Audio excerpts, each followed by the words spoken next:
Monsieur le Premier ministre, depuis plusieurs jours, nous voyons l'exécutif multiplier les ballons d'essai sur la réforme des retraites. Cette grande réforme, promise par Emmanuel Macron, semblait enterrée depuis le premier confinement. Soyons honnêtes, dès le départ, celle-ci était vouée à l'échec. D'ailleurs, le président de la République lui-même a reconnu que cette réforme, je cite, était très ambitieuse, extrêmement complexe et du coup porteuse d'inquiétudes. Le gouvernement avait également péché par défaut d'humilité en voulant tout à la fois une réforme paramétrique pour faire des économies et une réforme systémique pour, en principe, plus de justice et de lisibilité. Un en même temps pour satisfaire tout le monde qui n'a convaincu personne. La méthode du gouvernement d'avancer à marche forcée s'est achevée par l'activation du 49.3, nous nous en souvenons tous, puis par le gel de cette réforme. Nous y revoici donc. Le président de la République annonce des décisions, je cite, « difficiles ». Des fuites évoquent la piste du recul de l'âge légal. Un rapport du Conseil d'orientation des retraites prévoit un déficit de 18 milliards d'euros en 2020 et le retour à l'équilibre n'est envisagé au plus tôt qu'en 2030.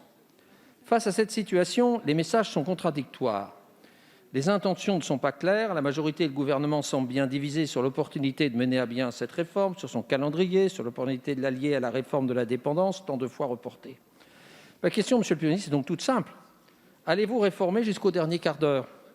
Quel scénario envisagez-vous ? Comptez-vous y associer pleinement cette fois-ci les partenaires sociaux ? Et l'incertitude et le flou doivent cesser. Monsieur le Premier ministre, clarifiez vos intentions. La parole est à Madame Elisabeth Borne, ministre du Travail, de l'Emploi et de l'Insertion.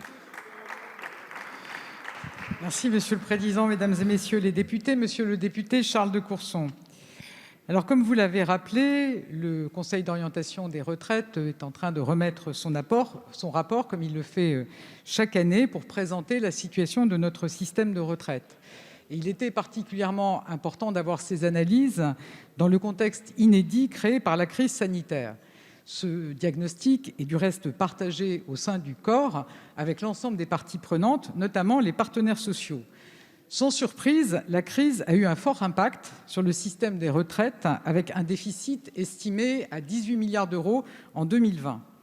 Les projections actualisées présentent certes une situation moins pessimiste qu'en novembre 2019. Cela s'explique notamment par des perspectives de croissance économique plus favorables qui traduisent l'efficacité des mesures prises par le gouvernement pour protéger notre économie. Néanmoins, nos régimes de retraite restent structurellement déficitaires dans les prochaines décennies. Or, l'équilibre des régimes de retraite est indispensable au rétablissement de la confiance des Français dans notre système de retraite par répartition et à la préservation du niveau des pensions dans la durée. Il sera dès lors nécessaire de trouver les leviers pour ramener le système à l'équilibre. Au-delà de cet enjeu financier, les questions de justice et de lisibilité de nos régimes de retraite restent entières. Nous le savons, le système actuel pénalise les salariés qui ont des carrières hachées ou des temps partiels souvent subis, au premier rang desquels les femmes. Il convient également de mieux gérer les fins de carrière en prévenant l'usure professionnelle et en encourageant les reconversions tout au long de la vie. Cela confirme la nécessité de rendre notre système de retraite plus juste, plus lisible et plus équilibré. C'est tout le sens de la phase d'écoute voulue par le Président de la République pour entendre les Français, les forces politiques et les partenaires sociaux. Donc je suis sûr, monsieur le député, que vous aurez à cœur d'y participer. Madame la ministre, avec 4 secondes. Madame la ministre, votre réponse est formidable puisque je ne sais pas plus avant qu'après. Merci, monsieur le député.